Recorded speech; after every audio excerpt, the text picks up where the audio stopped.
শিক্ষামন্ত্রী, আপনি যাদেরকে ফার্মের মুরগি বলছেন, এই ফার্মের মুরগিরা রাস্তায় এসেছে বলে আজকে শিক্ষামন্ত্রী হয়েছেন। এই ফার্মের মুরগিরা রাস্তায় নেমে এসেছে বলেই শিলং থেকে এসে সংবিধান বিশেষজ্ঞ হয়েছে। এই ফার্মের মুরগিরা রাস্তায় এসেছে বলেই আজকে লন্ডন থেকে এসে বাংলাদেশের প্রধানমন্ত্রিত্ব করছে। আমাদের একজন শিক্ষামন্ত্রী আমরা পেয়েছি, স্ট্যান্ডবাজিতে উস্তাদ এবং টেন্ডারবাজিতে উস্তাদ। ক্যামেরা স্ট্যান্ডবাজি, পিয়ার স্ট্যান্ড। মাননীয় শিক্ষামন্ত্রী সব জায়গায় গিয়ে বলে নকল আর চলবে না।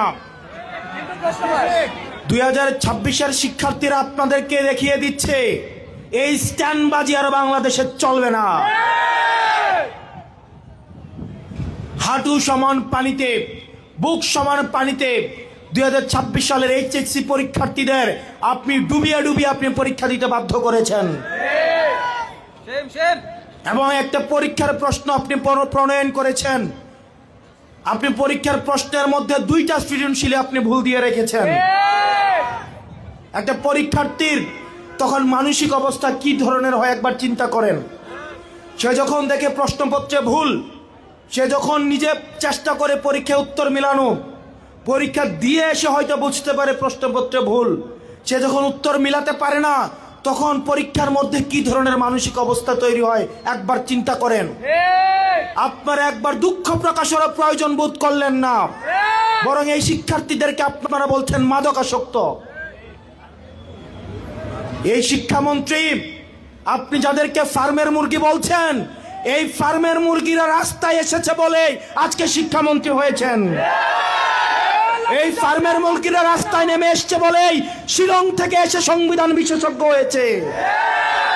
এই ফার্মের মুরগিরা রাস্তায় এসেছে বলেই আজকে লন্ডন থেকে এসে বাংলাদেশের প্রধানমন্ত্রিত্ব করছে।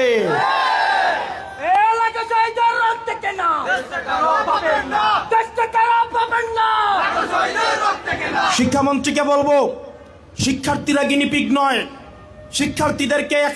শিক্ষার্থীদেরকে নিয়ে এক্সপেরিমেন্ট বন্ধ করুন। কিছুদিন পর পর একটা জিনিস ইচ্ছা হয়, আপনারা সেটা তাদের উপরে চাপিয়ে দেন, শিক্ষার্থীদের উপরে চাপিয়ে দেন। এই শিক্ষার্থীদের আপনাদের এক্সপেরিমেন্টাল টুল না, যে যখন ইচ্ছে তাদেরকে নিয়ে এক্সপেরিমেন্ট করবেন, এক্সপেরিমেন্ট ফেল করলে আবার সে এক্সপেরিমেন্ট তুলে নেবেন।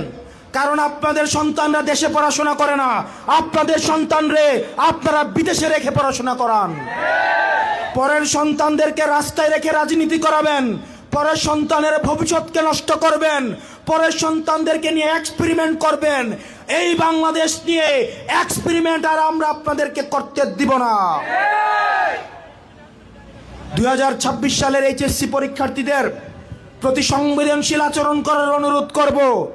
না হয় এই শিক্ষার্থীরা যদি রাস্তায় নেমে দৃঢ় অবস্থান নেয়, আপনার পাটাতন যে শক্ত না, এই অর্ধবেলা আন্দোলনেই সেটা বোঝা গিয়েছে।